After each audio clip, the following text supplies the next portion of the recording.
Well, our album of the month for February is an exploration of the music of one of Canada's most iconic composers. Northern Magnolias, Robert Nathaniel Dett Piano Works, is the latest offering by Toronto-based pianist Luke Welch, and as the title suggests, it highlights the solo piano canon of the early 20th century composer R. Nathaniel Dett. Luke Welch joins us from Toronto this morning to talk about the record more in depth. Hello, Luke, and thanks for joining us. Hello, Nolan. Thanks for having me. It's a great pleasure to be here. Of course. So, for those who may not know, what can you tell us about R. Nathaniel Dett and his career? R. Nathaniel Dett was sort of a Swiss Army knife in musical terms. He was a composer, he was an organist, he was a pianist, he was a conductor, he was a teacher. He is originally from Drummondville, so that's sort of a region now known as Niagara Falls, like that sort of Niagara Falls region here. Spent sort of half his life traveling back and forth between Ontario, performing a lot and studying in Canada, and time in the States as well. So he was sort of building up careers on both sides of the border. Eventually, when he was younger, he was more of a pianist, so to speak. But then as he got older, he started focusing more on composing. Yeah, so I want to get into I want to get into more about that stuff as well, because people might know Dett more so for his choral compositions. Of course, the famous R. Nathaniel Dett chorale still exists in the Toronto scene these days. What's his music for solo piano like? Well, there's a huge evolution when it comes to his solo piano works. The early stuff, and this is sort of on the album where I was sort of trying to give a little bit of a snapshot into what his sort of musical evolution was like. In the early years of R. Nathaniel Dett, he was really into sort of rag and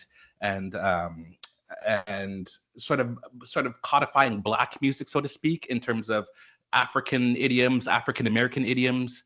But then as he got older and as he started to mature as a composer, he started focusing more on trying to he had a more heavily influential basis in terms of European style classical music. So he started writing more suites and longer sets of music that strayed a little bit away from the raggy sort of uplifting stuff and was a lot more serious in terms of the compositional style. So there was a huge evolution you can hear from the early stuff as he sort of graduates into his sort of later career. He died in his 40s, or he died quite young.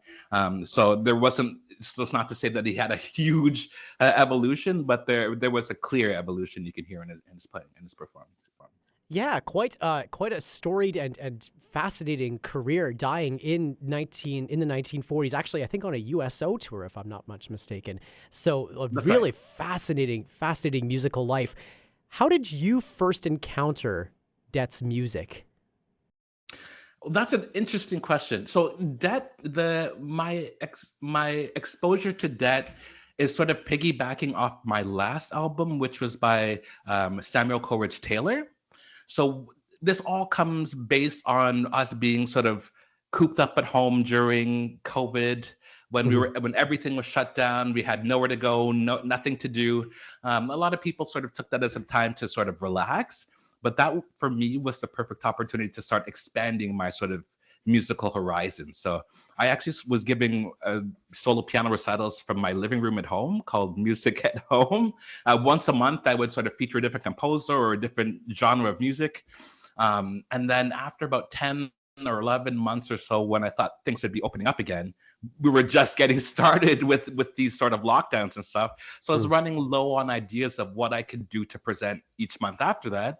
And that's when I was thinking, my old piano teacher, John Paul Bracey, was like, exposing me to a lot of French music and Spanish music and things a little bit outside of the mainstream. And that's when I was just like, well, that doesn't quite hit me right now, but what about Black composers? And I was just like, I don't know any Black composers. I don't know anything about that. So I started doing some deep diving. I found a book which has 4 different composers in it, which was Harry T. Burleigh, R. Nathaniel Dett, Samuel Coleridge Taylor. And I was just like, okay, well, this is cool stuff. So I learned some chords. Taylor put together an album, and then I was like, well, this is resonating really well with people. They seem to be having an interest in these Black composers that they don't really seem to know about, but they like the music. So how about expanding to something Canadian and Black? And that's when I came into our Nathaniel Dett, and I was like, this guy's music is fantastic. That's when I started finding the choral stuff, and I started finding the solo piano stuff. I realized again, it's not something that had been touched by a lot of other pianists, if any. So that's when I was thinking, okay, this is my sort of calling. Learn the program and put it together, which I released last year. So you've touched on this a little bit, talking about how Dett uses these African musical idioms, sort of codifying Black music and Black culture. I think you were saying before. What is unique then in Dett's musical language as he employs all of these idioms into these solo piano works? Well, that's a very good question, because he took a much different angle than what Samuel Coleridge Taylor did. Samuel Coleridge Taylor, he didn't like jazz, he didn't like rag, he didn't like the way the way the new Black culture was aiming. So his way of codifying things was from more of a spiritual perspective, and you know, the stuff from the Black churches and things like that. Whereas our Nathaniel Dett went right into that. He thought about the ragtime, he thought about jazz music, he thought about this new wave of where Black music was going. So he wanted to sort of explore that territory first, and then actually did the inverse, where as he started to mature with his compositional styles, that's when he started writing more stuff that is, you know, spiritual based from the Black church, and still using a lot of like African rhythms in terms of just like synchronization and harmonically how things were structured. He started exploring that as well. So he really tried to cover the full gamut, because again, you keep in mind that that slavery had just ended not even 20 years before he was born. So he was he would grow up around people who were literally slaves, but at the same time, he saw the way the Black people were trying to push forward and remove themselves from that lifestyle and trying to find their new ways. So he was sort of caught in the middle of trying to cover all the bases, so to speak. You've become something of a leading figure in the promotion and the recording of repertoire by Black and BIPOC composers. We've talked about your work with Samuel Coleridge Taylor. We can add Florence Price and Tom Wiggins as well to that list of repertoire that you have explored. What is it like to explore this repertoire by composers who haven't had as much exposure as other composers that you also perform? You've recorded entire records of Beethoven and Schumann and Scarlatti, for example. What's it like to approach the music of Dett compared to approaching music by Beethoven, for example? For me, it's exciting because, I mean, it's 2025, and to think that I'm one of the first people to be playing this music in a contemporary context when this music has been existing for, 100 years, I find absolutely astounding. And I think that it's even more, for me, it's a lot more exciting because the music itself is very good. So it's not to say that I'm just trying to force feed Black music or Black classical music to an audience that may not necessarily want to digest that type of music, because the responses have all been very good. And I think that it's also really interesting that when they themselves were alive, when Coleridge Taylor was alive, when our Nathaniel Dett was alive, they were known not only amongst their Black contemporaries, but to all of their colleagues as being leading figures. They were prominent musicians, they were prominent composers of their day. So it's a bit sad to think that now we're trying to sort of brush off the cobwebs and get their names back into sort of that household recognition, when at the time that they were known as household figures. So it's sort of fun to sort of refresh them and get them out there and have people talking about them and listening to it and enjoying it, which is the most important part. It's interesting. As you're talking, it strikes me that this is something that we've kind of done throughout history as we try and shine lights on composers who haven't had as much exposure. I'm thinking about now with efforts to revive the music of Joseph Boulogne, for example, or perhaps even what we've seen with the repertoire of Florence Price in the last number of years, that this is just something that is having to consistently be done to try and elevate them to the place that they already were at in their day. That's right. So interesting. You've written about your experience as a Black pianist, and you know what? I almost hesitate to ask this, given the double standard that we don't ask, white artists about performing music by white composers. I'm wondering, do you feel any sort of extra responsibility or weight when you're recording and sharing the music of composers like our Nathaniel Dett or other BIPOC composers? Yes and no. I think there is a lens that I have that not necessarily everyone would have, so to speak. Like the best sort of the best analogy I could give is when it comes to playing Chopin. Chopin is very accessible to everyone. And we all know that, all of the famous, the piano concertos, the ballades, the scherzi and stuff. So I thought, for example, with the first Chopin scherzo, there's that middle section. It's a beautiful, it just sort of comes out of nowhere, out of this violent, turbulent sort of opening section. There's a beautiful thing comes out. And I used to play it a lot in ballet classes when I was accompanying ballet classes. And one Polish dancer came up to me and she's like, "You can't play that. That doesn't make sense." And I was just like, "This is great music. Why are you saying that?" She's just like, "That B section from that Chopin scherzo is a Christmas carol. And it doesn't really have any context of you playing this in June or July, even though it sounds like really nice music, but it doesn't really make sense. It's just so out of context to play it now." But I didn't know that at the time, right?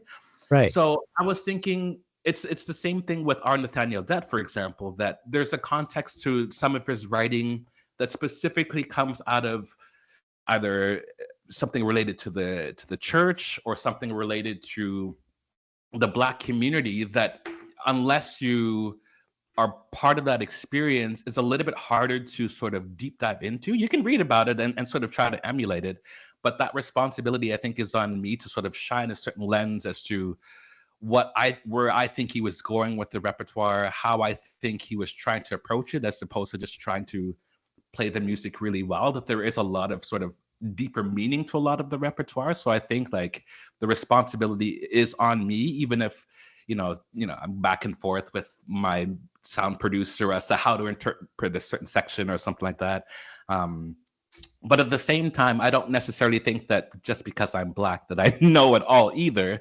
So there needs to be a little bit of flexibility and allowing also other people to, and I think this is the goal I had, to perform the music myself the way I think it should go, but also to encourage other people to play it too, and then put their own perspective into it and just have other people just immersing in this repertoire. I don't want to be the only guy playing this music. I think it's something that as many people should be playing as possible.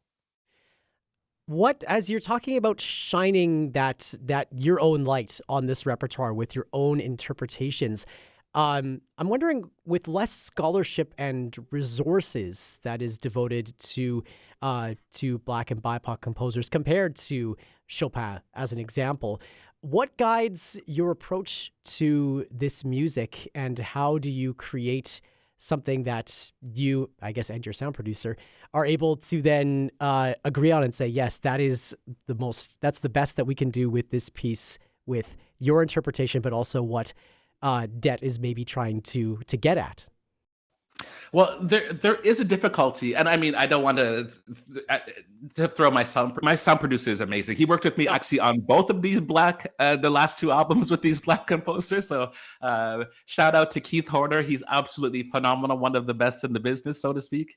I think he came from it. He has years of experience, and just he's probably forgotten more about classical music than I will even ever know, so to speak. So I don't want to make it seem as though I know more than him or something.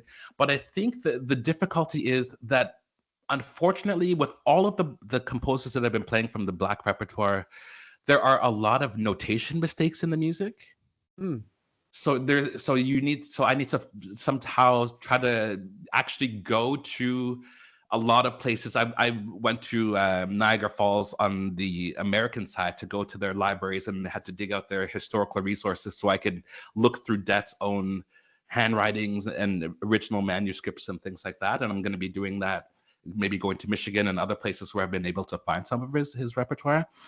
So I think just being able to find just accurate sources for it, reading as much material as I can about who the man was, what he was doing, how, and the underlying theme with all of these Black composers that I've come across is that they all basically killed themselves and died young, just trying to go out there and be accepted as a human being and being accepted as a legitimate musician. So I think as long as you can communicate that they knew what they were doing, that they had a lot to say with their music, and that there is as much relevance to the music today as there was when they composed it, I think would be doing the music some justice. So I don't want to come across as being the most authentic version. If people accept it as such, then I will take it. But I think it's mostly a matter of just communicating what the music is all about and what the composer was aiming for, and just trying to have people appreciate it and hopefully sort of understand what's going on, that it is accessible to the average listener. What would you say to someone encountering Dett's music for the first time through your album? What would you hope that they take away from that listening experience? That they find that there's something in it for them. Dett covers a lot of bases. Like there are some very showy pieces. There are some pieces that literally sort of make you want to get up and dance, so to speak, right? When you think of Cave of the Winds or After the Cakewalk, you really do want to strut around the room and dance along and clap and sing, which is what the music is supposed to be about. But at the same time, there is repertoire like the In the Bottom Suite or the Magnolias Suite, which the album is titled after, where you really do just want to sit down and let the music just wash over you. You can just bring it to your cottage. You can sit down at home and just put it on and just relax and let the music come to you. So I think that regardless of your mood, regardless of where you are, that there's going to be something that makes you happy and just makes you want to enjoy what he wrote. We're so happy to have your performances of Dett wash over us this month here on Classic 107. Luke, thank you so much for joining us and for talking about your record. Absolutely, my pleasure. Thank you very much for having me.